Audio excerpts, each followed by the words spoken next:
欢迎收看手工制作。你们好，那么今天我打算带大家来折这个花朵名牌哦。不过花朵名牌的折纸是有一些难度的，所以我建议初学者就不要尝试了。想要制作花朵名牌，你只需要准备2张折纸就可以了。我建议这2张折纸当中，一张是单面的，另一张是双面的。而单面的这张折纸呢，我希望你选择的颜色不要太鲜艳就最好了。为什么呢？因为单面折纸是要做花朵名牌中间这个部分是需要写字的，如果太鲜艳的话呢，写出来字就不会那么明显啦。之前有人问我，折比较复杂的折纸时，是不是需要准备胶水或者浆糊来为折纸定型呢？没错，如果你是初学者，或者你正在挑战比较难的折纸的话，你的确可以使用胶水或者浆糊来为折纸定型。但其实我想告诉你，在传统的日式折纸当中，折纸是依靠折痕来维持形状的，而不是靠双面胶、胶带或者是浆糊来维持形状的。所以在不借助其他工具也可以完成时，就尽量不要使用吧。因为我相信这样折出来的折纸才是最天然的。先拿出单面折纸的这张，我们先把这个折纸折出折纸的基本功吧。折纸的基本功是什么？我已经说过很多遍了，就是把折纸折出一个米字格的形状哦。接着我们将折纸翻到背面，然后我们把下面这个顶点对齐中心点折过来，而剩下的3面也都要这样做好哦。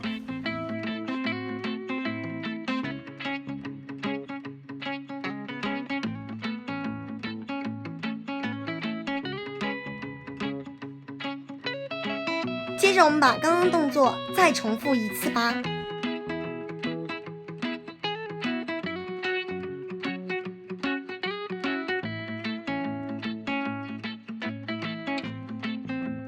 接着我们需要把刚刚的动作再重复第3次。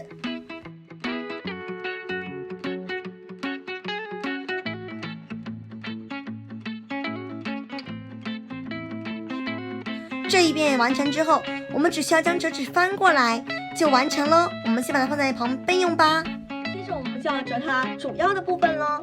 如果你仔细观察我折好了的花朵名牌的话，你就会发现，在花朵名牌的正面是2个颜色相间的，可是在背面却是同一个颜色。我称它为组色哦，所以我们在这张纸上也需要选出一个颜色作为组色哦。这次我选择绿色，也就是绿色会是大面积部分。如果想要绿色作为主色调的话，就请将蓝色朝上来折吧。首先第一步，请先将折纸对折，再将2面对齐中线折过来。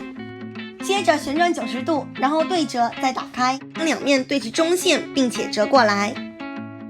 接着请将4面的顶点对齐中线聚集过来。这样做是为了给折纸留下折痕，以便后面的步骤。这个折纸大概是我在小学6年级的时候学习的，我记得当时需要给小学1年级的人做名字卡，那时候就想到了这个方法。折完之后，请我们把它打开吧。接着请我们将下方顶点对齐中线折过来，屏幕上这样4面都要做全哦。接下去请我们将这条边然后对齐下面这条线折过来吧。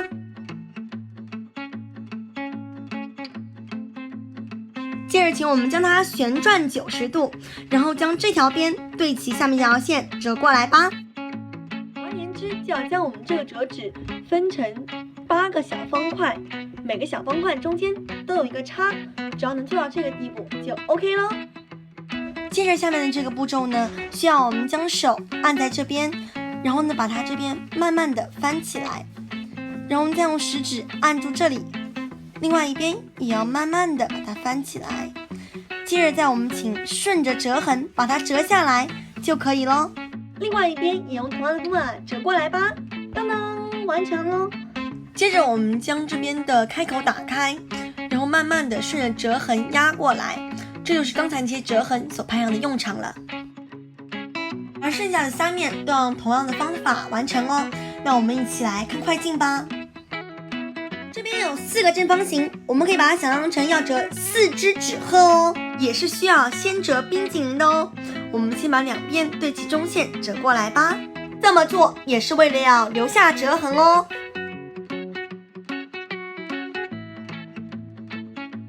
接着再把冰淇淋的雪糕部分压下来吧。不要忘了4面都要折哦。4面都折好就变成这样咯。接着我们要把它打开，4面都打开就变成这样咯。接着跟折纸鹤的步骤是完全一样的，把它拉开，拉到一条线为止，接着再顺着折痕慢慢的把它折下来，注意一定要对齐哦。剩下3面也都不要忘了折哦。4面都折好就变成这样啦。接着我们需要将这边翻起来，然后呢拉上来，拉到适当位置后再折下去哦，就像是要从中间拉出一个空洞来的感觉，让深蓝色呢也可以露出来哦。4面都打开了以后，我们可以将这个绿色的部分再折回来哦。接着还剩下最后一步，那就是要将我们刚刚备用在旁边的小卡片像这样子插进去哦。这个当成要送给好朋友的信，在上面写上对好朋友想要说的话语也是可以的哦。其实这个花朵名牌不仅可以做一封信，也还有许多不同的用处的哦，大家可以自己去发掘啊。你也可以准备丝带和订书机，把它真的做成一个牌子挂在自己胸前哦。那事实上制作方法呢也不会太难，只要把丝带套过来，然后再用订书机固定就 OK 咯。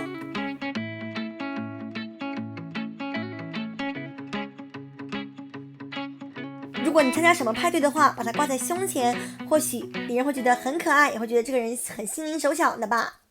那么今天教大家折的花朵名牌，你们都学会了吗？如果喜欢我的影片，不要忘了在下面帮我点个赞，并且订阅我的频道。